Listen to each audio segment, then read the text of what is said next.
ভবদহ পরিদর্শন ৩ উপদেষ্টার।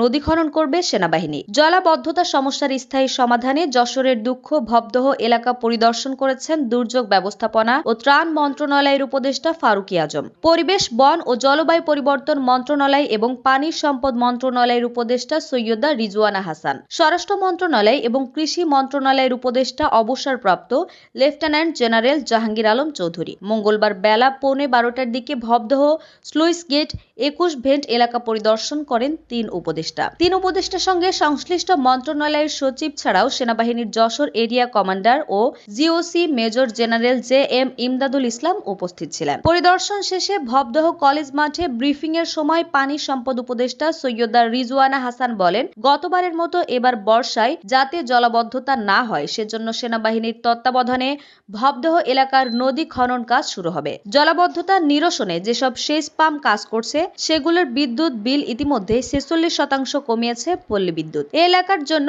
কৃষি ব্যাংকের ঋণের সুদ মওকুফের ব্যবস্থা নেওয়া হয়েছে। পাশাপাশি ভবদহ জলাবদ্ধতা সমস্যার স্থায়ী সমাধান যাতে হয় সে ব্যাপারে উদ্যোগ নেওয়া হচ্ছে। এটা আমরা দুর্যোগ ব্যবস্থাপনা মন্ত্রণালয়কে বলার সাথে সাথে তারা 3 মাসের জন্য খাদ্য সাহায্য দিয়েছে। আশা করি এটা আমরা আরো বাড়িয়ে দিতে পারবো। বিদ্যুৎ মন্ত্রণালয় থেকে কৃষকেরা যাতে বাণিজ্যিকভাবে সেচের জন্য টাকা দিতে না হয় সেই ব্যবস্থাটা করবো। 5 মাস পানি নিতে থাকা কৃষকদের অবশ্যই অনেক সুবিধা হয়েছে। তিনি আরো বলেন, 2005 সালে ভবদহ সমস্যার সমাধান করা সহজ ছিল, কিন্তু সে সময় সরকার সদিচ্ছা দেখায়নি। বর্তমান সরকার এ সমস্যার চিরস্থায়ী সমাধানের জন্য ইতিমধ্যে ফিজিবিলিটি স্টাডি শুরু হয়েছে। পক্ষ বিপক্ষ সবার কাছ থেকে এ ব্যাপারে মতামত নেওয়া হবে। এরপর বিশেষজ্ঞদের সাথে কথা বলে চূড়ান্ত সিদ্ধান্ত নেওয়া হবে। আশা করি আমাদের সময় আমরা ভবদহ সমস্যার চিরস্থায়ী সমাধানের কাজটা অন্তত শুরু করে দিয়ে যেতে পারবো। ধন্যবাদ।